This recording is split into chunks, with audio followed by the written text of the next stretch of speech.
Olá, caros amigos. Eu sou Gabriel Velasquez e este é o canal O Espiritualista. Hoje trago a vocês a carta psicografada de Arthur da Costa e Silva, um dos nomes mais marcantes da história política e militar do Brasil. Um homem que ocupou o mais alto cargo da nação em um dos períodos mais difíceis e controversos do nosso país.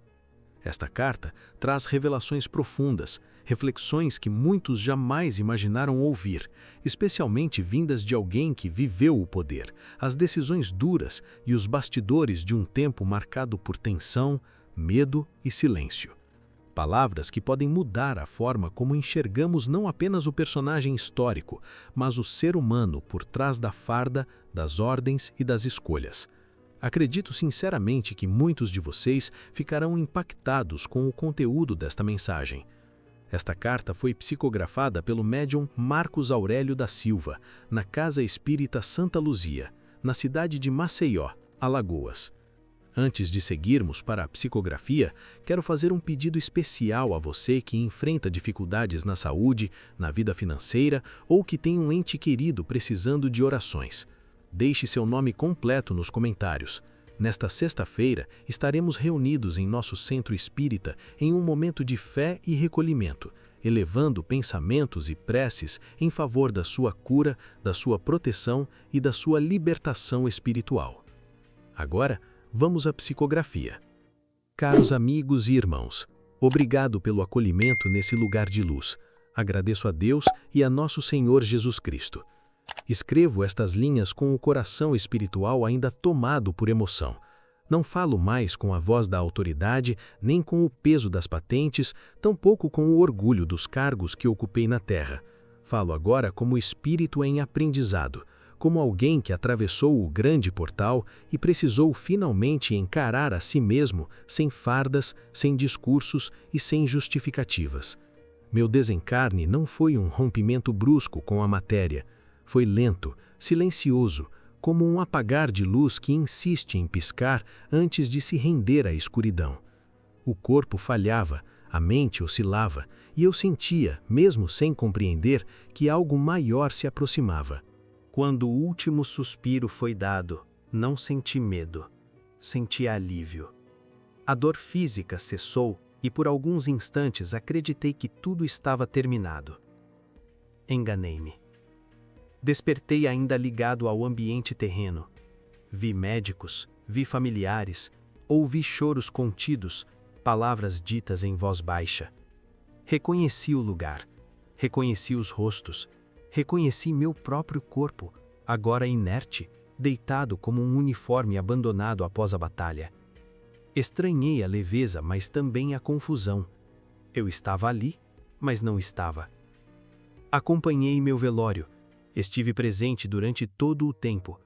Vi amigos antigos, companheiros de jornada, homens com quem compartilhei decisões, caminhos e silêncios. Fiquei sinceramente tocado ao perceber quantos vieram se despedir. Havia respeito, havia saudade, havia também olhares difíceis de decifrar. Alguns traziam carinho, outros traziam peso. Mesmo assim, meu coração se alegrou. A presença de tantos me fez acreditar, ainda que por instantes, que minha passagem pela terra havia valido a pena. Ouvi discursos, homenagens, palavras solenes, ouvi meu nome ser repetido com honra, e confesso, irmãos, que naquele momento ainda me deixei embalar por esse reconhecimento. Ainda carregava comigo a ilusão do cargo, da importância, da imagem construída. Mas a verdade não tarda a se apresentar. Quando chegou o momento do sepultamento, acompanhei o cortejo até o fim. Caminhei ao lado do caixão como alguém que segue a própria sombra. O céu estava pesado, o chão parecia mais frio. Quando o caixão começou a descer à sepultura, algo mudou dentro de mim. Não foi apenas emoção, foi como se forças invisíveis se movessem ao mesmo tempo. No instante em que a terra começou a cobrir o corpo, senti um puxão profundo, violento, irresistível. Não era o chão que me chamava, era algo abaixo dele. Enquanto o caixão descia, eu também descia, não com o corpo, mas com a alma. Fui sugado para regiões que jamais imaginei existir. A luz foi ficando distante, Os sons da terra se apagaram, e o que surgiu diante de mim não era fogo, nem demônios como muitos imaginam, mas um ambiente pesado, escuro, denso, onde o ar parecia feito de culpa, medo e dor. Ali compreendi pela primeira vez o que os livros espirituais chamam de umbral. No umbral não há juízes com martelos, nem sentenças declaradas. Há consciência, e ela pesa mais do que qualquer punição externa. Ali, cada pensamento se materializa, cada escolha retorna, cada silêncio se transforma em voz acusadora. Não havia alguém me apontando o dedo, era eu mesmo que não conseguia mais desviar o olhar do que fui. Passei a reviver cenas da vida terrena, decisões tomadas em salas fechadas, ordens dadas sem ver os rostos de quem seria atingido, palavras duras ditas em nome da ordem, assinaturas que pareciam simples no papel, mas que ecoaram em lares, em famílias, em destinos interrompidos. Não vi sangue, mas senti dor. Não ouvi gritos, mas carreguei o peso deles. As perseguições que autorizei, mesmo acreditando agir pelo bem, surgiam diante de mim como sombras persistentes. Não me acusavam com palavras, mas com sentimentos. Medo, angústia, desespero. Pessoas que foram silenciadas, afastadas, quebradas por estruturas que eu ajudei a fortalecer. Na Terra, eu chamava isso de necessidade. No umbral, não havia esse nome. Havia apenas consequência. Ali compreendi que não é a intenção que pesa, mas o efeito.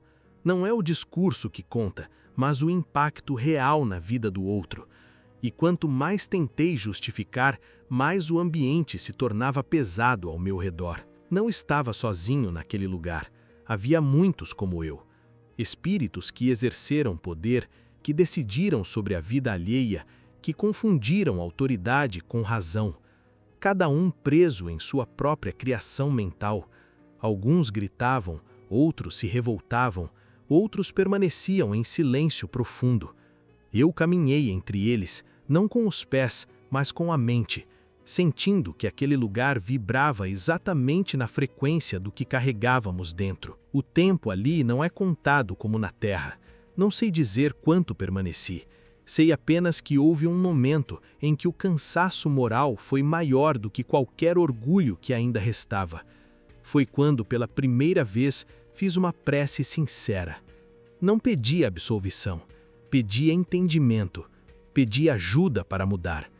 Foi então que a escuridão começou a se mover. Senti a presença de guardiões, não como figuras ameaçadoras, mas como forças firmes, equilibradas, que conheciam profundamente aquelas regiões. Espíritos que muitos na Terra chamam de Exu, com medo ou preconceito, mas que ali se mostraram trabalhadores incansáveis da misericórdia divina. Entre eles, um se destacou, forte, sereno, com o olhar que atravessava sem ferir. Chamavam-no Tranca-Rua. Não falou muito, não precisava. Sua presença impunha respeito e segurança. Ele não me julgou, apenas me estendeu auxílio quando percebeu que eu estava pronto para ser retirado daquele estado. O resgate não foi imediato nem simples. Houve resistência dentro de mim. Partes do orgulho ainda lutavam para permanecer. Mas, com firmeza e paciência, fui conduzido para fora das zonas mais densas. A cada passo, o ambiente ficava menos pesado.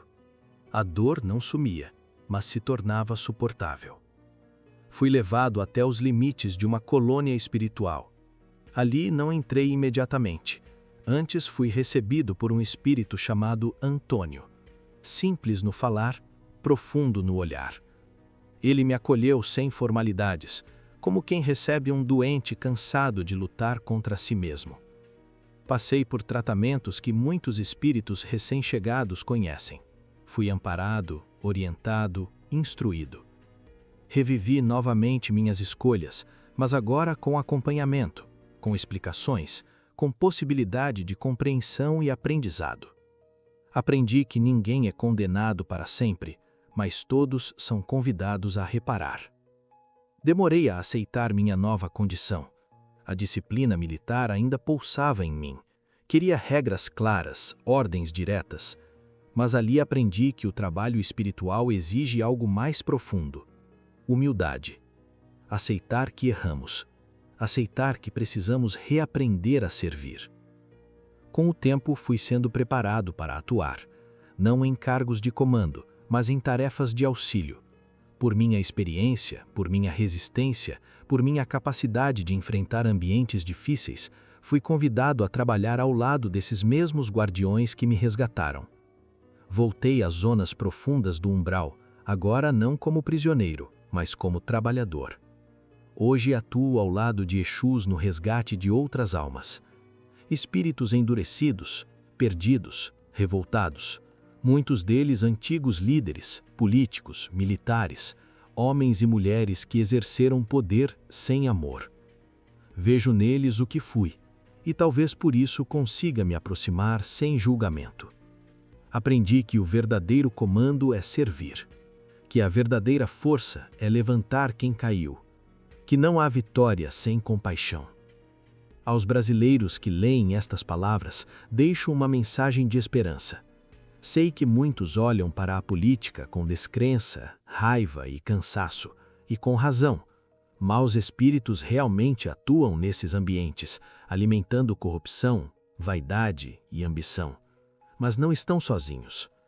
Espíritos bons, trabalhadores da luz, atuam intensamente para libertar este país das amarras da corrupção. Há um movimento silencioso, firme, constante, para que a verdade venha à tona, para que os corruptos respondam por seus atos, para que aqueles que ferem o povo sejam afastados e responsabilizados. Nada fica oculto para sempre, nem na terra, nem no plano espiritual. Que cada um faça sua parte, que cobrem, que fiscalizem, que orem, que escolham com consciência. O Brasil tem futuro, mas ele começa na transformação moral de cada espírito, encarnado ou desencarnado. Recebam meu abraço fraterno, não mais de um general, mas de um irmão em aprendizado. Que Deus nos fortaleça no caminho da reparação, da justiça e do amor.